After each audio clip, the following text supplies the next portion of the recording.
Good morning, you're watching Doordarshan News and this is the news for Hearing Impaired. I am Nancy Kohli and with me is Smriti. Let's begin with the news in detail. In Uttar Pradesh, the voting is underway for the fifth phase of elections for 51 seats across 11 districts in Terai and the eastern parts of the state. Over 1 crore 81 lakh voters will seal the fate of over 600 candidates in this phase.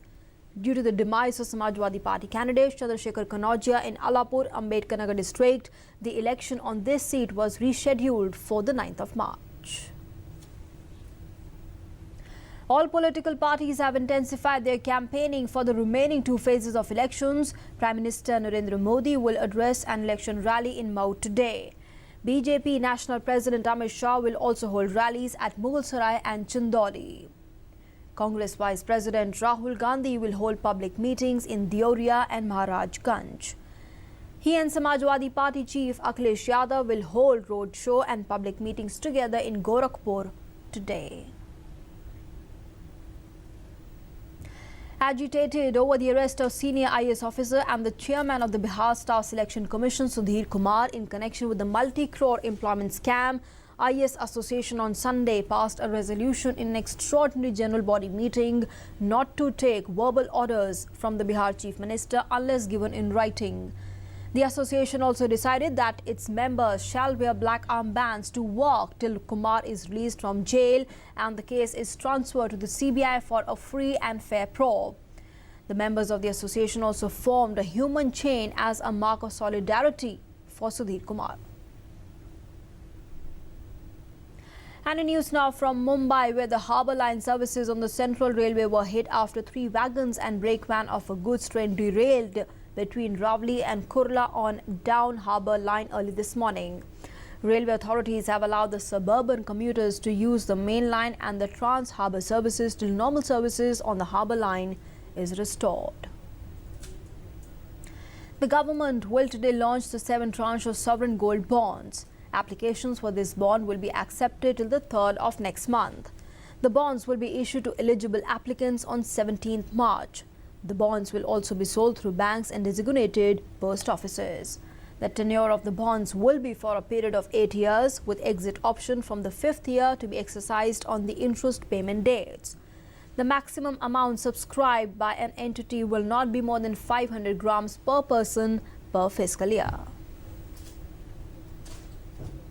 Union Finance Minister Arun Jaitley will perform market opening ceremony at the London Stock Exchange today.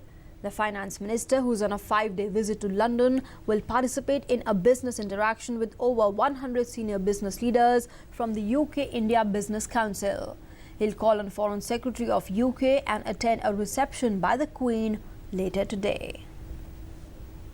Foreign Secretary S. Jaishankar will visit the US from Tuesday, during which key bilateral issues including India's concerns over a possible clampdown on H-1B visas and the safety of Indians are expected to be discussed.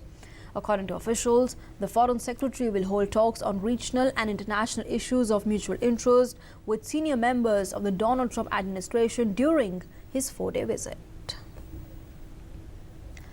Alok Madasani, the Indian engineer who was wounded last week in an attack in Austin's Bar and Grill in Olathe in Kansas, made a plea for tolerance on Sunday. His best friend was killed in the attack.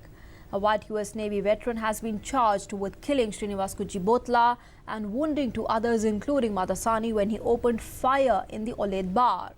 Federal authorities are investigating the attack as a possible hate crime.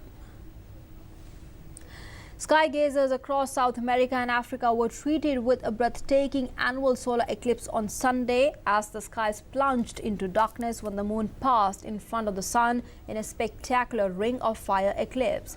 Astronomers and space enthusiasts were waiting for this celestial moment with high anticipation for a long time. In sports news, Master Blaster Sachin Tendulkar backed Virat Kohli-led Team India after their massive defeat in the Pune Test against Australia. Speaking on the sidelines of an event in the capital yesterday, Sachin Tendulkar said that tough moments come in every team and sportsperson career, and that makes the sports interesting. He further said he had complete faith in the Indian players and was confident of the boys coming back strongly in the second test. India lost to Australia by a huge margin, 333-run margin in the first test, failing to score even 110 runs in both the innings. And with that, it's a wrap on this edition of the news. Thanks for being with us.